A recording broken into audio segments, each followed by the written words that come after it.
Bertemu Theo. Bimo merasa bosan menunggu di dalam mobil. Bocah laki-laki itu membuka pintu mobil dan memilih untuk keluar. Mata anak kecil itu menatap ke arah restoran cepat saji itu dengan tatapan yang sangat ingin masuk. Perutnya sudah sangat lapar.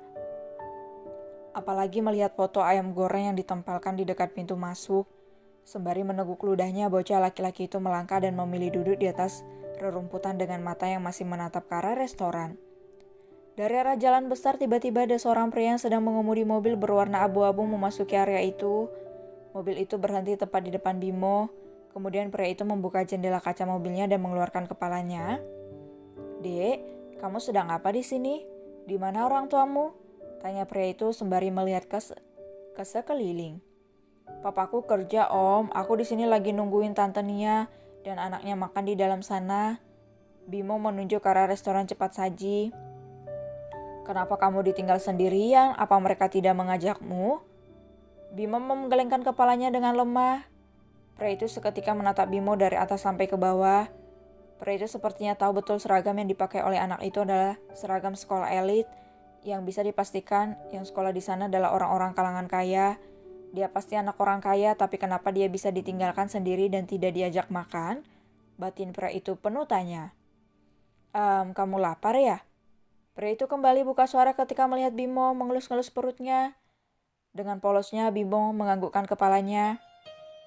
"Iya Om, aku lapar. Aku sudah lama ditinggal di sini padahal tadi uang jajanku dirampas sama anak Tante Nia." Nada bicara Bimo terdengar sangat lemah. Kasihan anak ini, kemungkinan anak ini anak pembantu dari orang kaya yang sombong, makanya diperlakukan seperti ini. Batin pria itu menatap iba pada Bimo. "Baiklah, kamu tunggu di sini ya. Om akan membelikan makanan untukmu." Pria itu kemudian turun dan berjalan masuk ke dalam restoran. Tidak menunggu lama, pria itu kemudian memberikan sebuah kotak yang berisi makanan dan juga sebotol air mineral. "Nih makanan buat kamu, dimakan ya.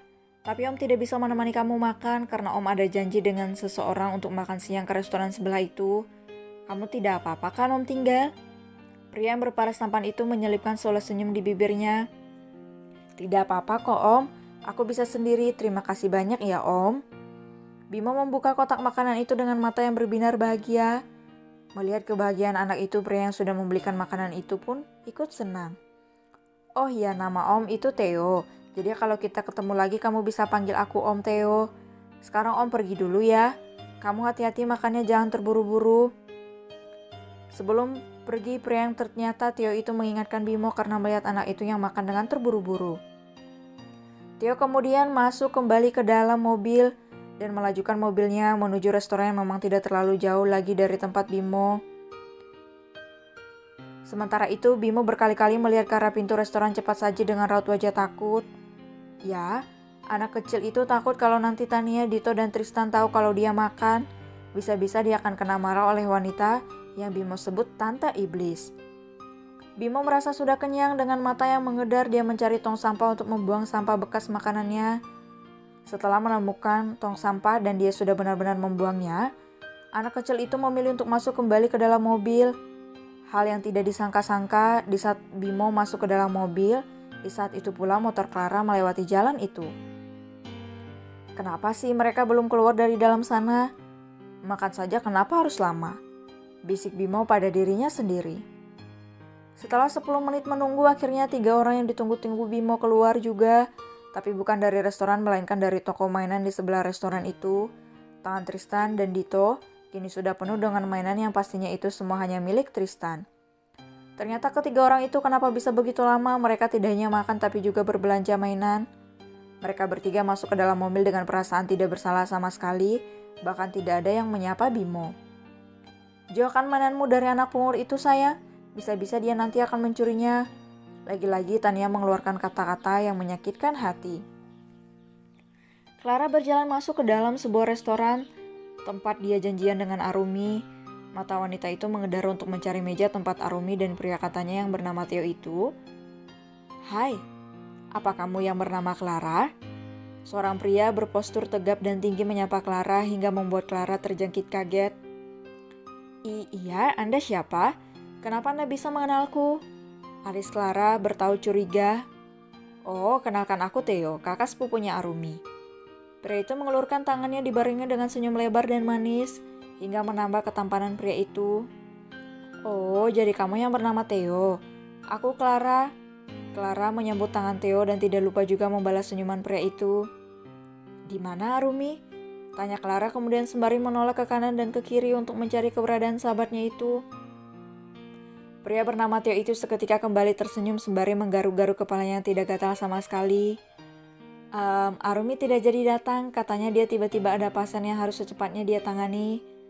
Saut pria itu yang membuat Clara seketika bergeming sekaligus kesal, karena dia yakin kalau itu hanya alasan Arumi saja.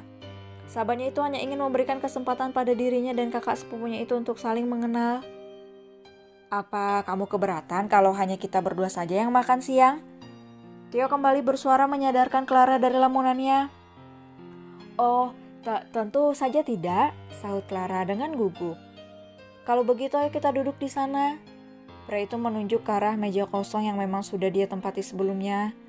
Mereka berdua pun langsung memesan makanan masing-masing sembari menunggu pesanan. Mereka berdua terlibat obrolan-obrolan ringan sampai akhirnya pesanan mereka datang. Ketika mereka berdua sedang asik makan yang sesekali diselingi obrolan lagi, ada sepasang mata yang menatap mereka dari arah pintu masuk. Bara, kamu kenapa? Kenapa berhenti? Tegur Satya dengan wajah bingung. Bara sama sekali tidak menjawab. Mata pria itu tetap fokus pada Clara yang sesekali tersenyum ke arah pria yang posisinya sedang membelakangi Bara, sehingga Bara sama sekali tidak bisa melihat wajah pria itu. Ternyata dia sudah memiliki penggantiku, dan sepertinya pria itu juga bukan orang biasa. Sedangkan aku masih begini-begini saja, gumam Bara dengan tatapan yang berapi-api. Satya yang mendengar apa yang digumamkan Bara seketika melihat ke arah tatapan pria itu. Itu pasti wanita yang bernama Clara. Pantas saja Bara susah melupakannya. Ternyata wanita itu sangat cantik. Batin Satya sembari menghela napasnya. Ayo kita keluar dari sini, Sat. Bara berbalik dan mengurungkan niat untuk makan di restoran itu. Satya hanya bisa mengangkat pundaknya dan mengikuti langkah Bara.